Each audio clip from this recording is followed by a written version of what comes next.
hemos visto el concepto de clase y objeto como tal. En este caso vamos a ver cómo implementarlos en Java, pero vamos a retomar también la analogía que teníamos de clases con respecto a objetos. Habíamos dicho que la clase era como una receta de cocina y el objeto ya tener como el platillo ya hecho. Entonces, tomando esto en consideración, vamos a hacer otra analogía. ¿Qué necesitaríamos para construir una casa, ¿no? Lo primero es tener un diseño, una idea de lo que vamos a realizar, saber cuántas habitaciones se requieren y cosas por el estilo. Después necesito ya una planeación muchísimo más específica, hacer los planos e incluso ver cuánto material y dinero estaríamos necesitando para la construcción de la casa. Finalmente estaríamos construyendo ya la casa, pero esta casa, bueno, tendría algunos detalles personalizados, por así decirlos, que podrían estar dependiendo de esta construcción. Y finalmente hay que usarla, ¿no? Esta casa la podríamos tener, pues tal vez para renta, para venta, tal vez sí vamos a habitarla, pero podríamos habitarla de forma familiar o empresarial, ¿no? Bueno, ya estaría viéndose para qué la utilizamos. En este sentido tenemos clases y, bueno, esta diferencia entre clases y objetos. El diseño sería nuestro diagrama UML como tal. La clase estaría haciendo como nuestros planos de lo que estamos haciendo. Entonces, el tener los planos no implica que ya tenga la casa hecha, pero sí tengo ya la definición de lo que quiero como casa, ¿no? Y bueno, la construcción sería ahora sí ya construirla como tal, crear nuestro objeto. Específicamente la creación del objeto implica reservar memoria e inicializar variables. Y finalmente estarlo utilizando, que sería a través del llamado de métodos y atributos. Entonces, considerando la primera analogía que hacíamos, veíamos que nuestro diseño sería nuestro diagrama UML. En este caso tenemos el desayuno como tal, que tiene un nombre del cereal. Tenemos un tipo de leche que sería, no sé, con leche entera y la hora en que se toma el desayuno en este caso, ¿no? Tenemos dos métodos, el método de mezclar y el de agregar, que ya habíamos visto la implementación en Python y ahora la vamos a ver en Java, ¿no? La planeación sería la creación de nuestra clase como tal, bueno, el implementar la clase como tal, construirla sería mandar a llamar esta clase de desayuno y finalmente utilizarla. Entonces vean que aquí ya tengo mi, mi estructura que tengo en Java. Tenemos la definición que es una clase, utilizamos la palabra reservada class, ponemos el nombre de nuestra clase, que en este caso es desayuno. Estos tres elementos son los tres atributos que tenemos aquí, el nombre del cereal, el tipo de leche y la hora, ¿no? En este caso los tres son públicos, tienen un más, por eso los tres están declarados como públicos. Y bueno, el nombre del cereal, el tipo de leche los he declarado como un string y la hora como un entero. Estos detalles como tal, bueno, los estaríamos viendo más adelante. Y tenemos toda la parte de qué implica mezclar y qué implica, bueno, nuestros métodos de mezclar y agregar, cómo los estaríamos escribiendo. La construcción en realidad es mandar a llamar nuestro constructor. Utilizamos la palabra reservada new, que ya que veamos constructores en un momento estará quedando más claro. Y toda la parte del uso de atributos, que en este caso estoy mandando a llamar el atributo hora, ¿ok? Entonces vamos a ver este ejemplo un poco más detallado. Tenemos que lo primero que vamos a hacer es declarar una clase. Para declarar una clase primero necesitamos modificadores, la palabra reservada class y luego el nombre de la clase. Nuestra clase en este caso es desayuno. Ya veíamos que en diseño UML tenemos un recuadro dividido en tres. En la primera parte va el nombre de la clase, en este segundo espacio van los atributos y en el último espacio acá abajo estarán yendo lo que son nuestros métodos como tal. Entonces, siguiendo esta estructura de la declaración de una clase, para esta clase de desayuno tendríamos esta declaración.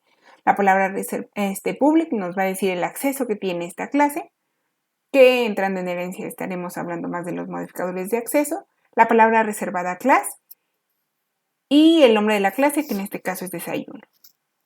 Tenemos nuestros atributos, donde los atributos van a tener un modificador de un modificador, un tipo de dato y el nombre del atributo como tal. Hay que distinguir los atributos de cualquier otra variable. Los atributos pertenecen a la clase y las variables puede que las utilicemos solo dentro de un método de manera temporal, pero no se les reserva un espacio de memoria cuando se crea el objeto. Entonces, digamos que podemos hacer la siguiente analogía. Una persona a la hora de ser creada se crea con un corazón, por decir algo. Entonces, el corazón sería un atributo, ¿ok? Y una variable podría ser el calzado que trae la persona. Puede que para cierta actividad, para cierto método, por así decirlo, necesitemos correr y el calzado sea un tenis. Y puede que el resto del tiempo no tenga calzado o tenga otro tipo de calzado. Entonces, este es una variable, ¿ok? Entonces, el atributo es el que se le va a reservar de memoria desde que la clase, desde que el objeto es creado como tal. Entonces, hay que distinguir estos dos. La distinción está en la reservación de memoria que hace Java por nosotros, por así decirlo. Considerando el ejemplo que teníamos del desayuno, decíamos que en este segundo espacio de recuadro estamos poniendo los atributos y aquí tenemos 3. Estos 3 están con un acceso público, eso significa este más. De tal forma que al declararlos los estamos poniendo con un modificador de acceso público, dicen public los 3. Estoy declarando los 2 primeros como si fueran strings y el último le estoy poniendo un entero nada más. Vamos a los métodos. Los métodos van a ser las acciones que van a realizar nuestras clases. Lo primero que ponemos es similar a una función, pero vamos a tener un modificador al inicio. Este modificador no solo es un modificador de acceso, ahorita vamos a ver los ejemplos. Tenemos el retorno, lo que estaría regresando este método, el nombre del método y la lista de parámetros que está recibiendo. Si tiene un retorno, bueno, se espera la palabra reservada return y la variable que estaríamos regresando. Noten que es la variable o el valor que estaríamos regresando. Entonces, el método que utilizamos siempre en Java es el método principal, ¿no? El método principal que se llama main y noten que tiene esta estructura precisamente. Tenemos modificadores, en este caso tenemos 2 modificadores, el public, que nos dice que todo el mundo lo puede ver, el static, que ya hablábamos que en realidad no viene, que lo podemos utilizar sin necesidad de crear una clase, ¿no? Tenemos el tipo de retorno, en este caso es un void. El nombre de este método es main y la lista de parámetros que recibe está recibiendo un arreglo de strings que se llama args, ¿no? Y bueno, ahí van las acciones. Este es el método que comúnmente estamos utilizando, ¿no? Y tenemos aquí un ejemplo de un método, el típico método de sumar, ¿no? Sumar recibe 2 enteros, en este caso una X y una Y, y regresa otro entero, en este caso una Z. Este es mi retorno, ¿no? Entonces, noten que aquí en el main no tenemos un retorno, por eso utilizamos la palabra reservada void. Aquí en la suma sí te estamos regresando algo que es un entero. Y bueno, retomando el ejemplo que tenemos del desayuno, para nuestro método mezclar no recibe nada de tal forma que mi lista de parámetros aquí está vacía y no regresa nada, también es un void. Entonces lo único que está haciendo es imprimir que el desayuno es este cereal con leche, ¿no? Entonces es el nombre del cereal con esa leche, ¿no? Vamos a hacer el método de agregar, que a diferencia del anterior, aquí sí está recibiendo algo, está recibiendo el extra que se le va a agregar. No sé, tal vez agregamos, no sé, plátano o algo al cereal. Y bueno, en este caso tampoco tenemos un retorno como tal. Entonces esta es la estructura que estaremos utilizando. Vamos a hacer un ejemplo un poco más complejo. En este caso lo estaremos haciendo en NetBeans. Vamos para allá. Ok, ya en NetBeans lo primero que hacemos es crear un nuevo proyecto. Le voy a poner ejemplo, que era nuestro ejemplo que vamos a hacer de... Ay, perdón.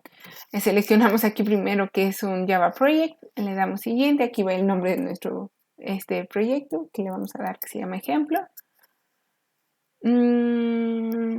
Y bueno, no viene de ningún otro lado, pero...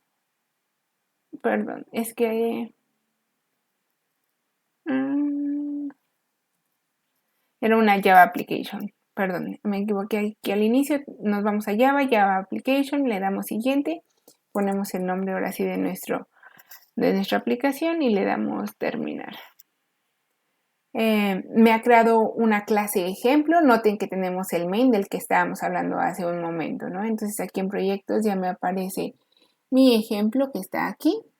Tenemos un paquete que me crea por default, que es el ejemplo, y este que es la clase que estamos viendo del lado derecho. Aquí en ejemplo le voy a dar un new Java class y vamos a crear la fracción que ya veíamos en la presentación. Ay. Y tenemos la estructura ya de la clase de la fracción, modificador de acceso, la palabra reservada class y el nombre de nuestra clase que es fracción. Nosotros teníamos declarados dos atributos del tipo entero, que era el numerador, y teníamos otro que era el denominador.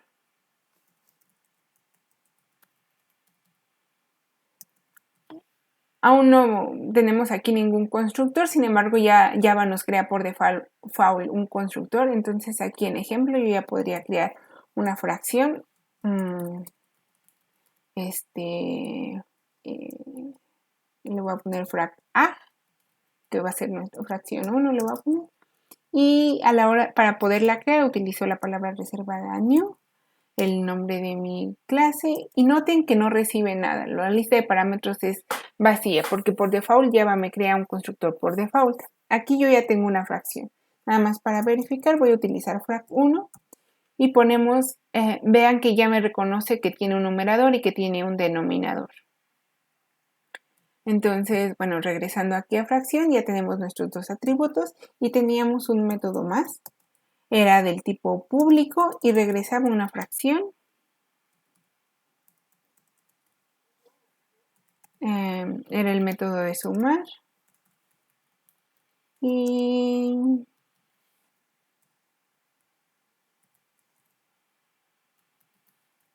vamos a decirle que está recibiendo como parámetros otra fracción, que va a ser la fracción a la que vamos a sumar.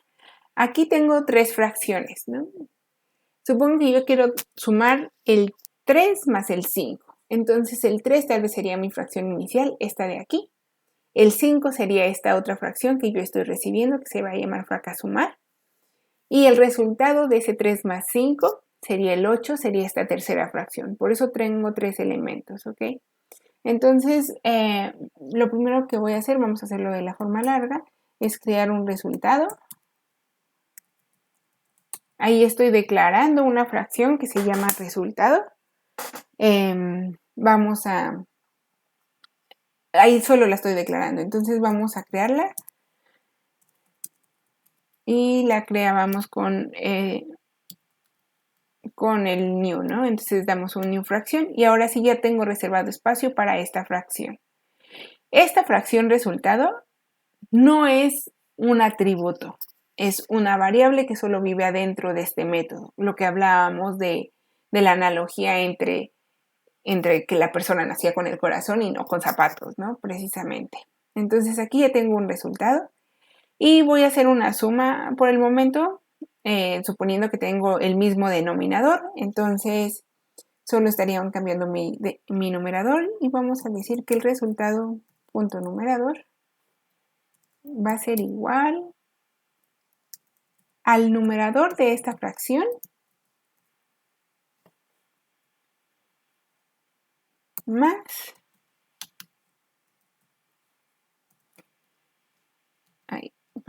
más el numerador de la fracción que yo estoy recibiendo para sumar.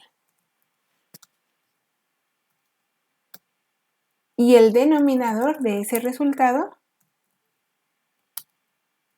va a ser igual a, pues en realidad a cualquiera, ¿no? Porque es el mismo denominador en las dos.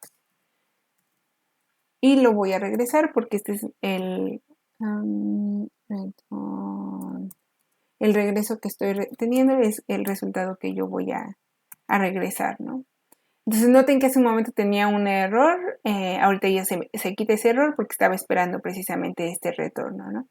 Si yo quisiera utilizarlo aquí en mi ejemplo, tengo la fracción 1, voy a decir que la fracción 1 punto numerador es igual a, perdón, numerador es igual, ahorita lo estoy accediendo directo porque son públicos básicamente, y voy a poner que el denominador de esta fracción, ahí,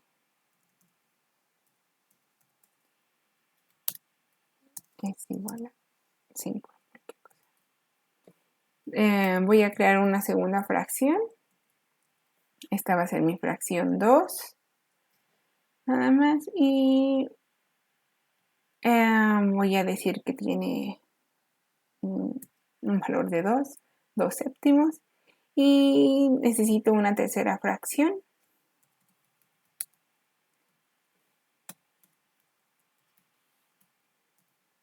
Que va a ser el resultado que yo estoy recibiendo, ¿no? Entonces el resultado va a ser la fracción 1 punto sumada con la fracción 2. Este es mi resultado. Voy a imprimir esta fracción 3 nada más para verificar que me esté haciendo bien la suma. Y entonces voy a dar system.out y voy a decir resultado. El resultado va a ser esta fracción 3, ya decíamos. Punto numerador, el numerador más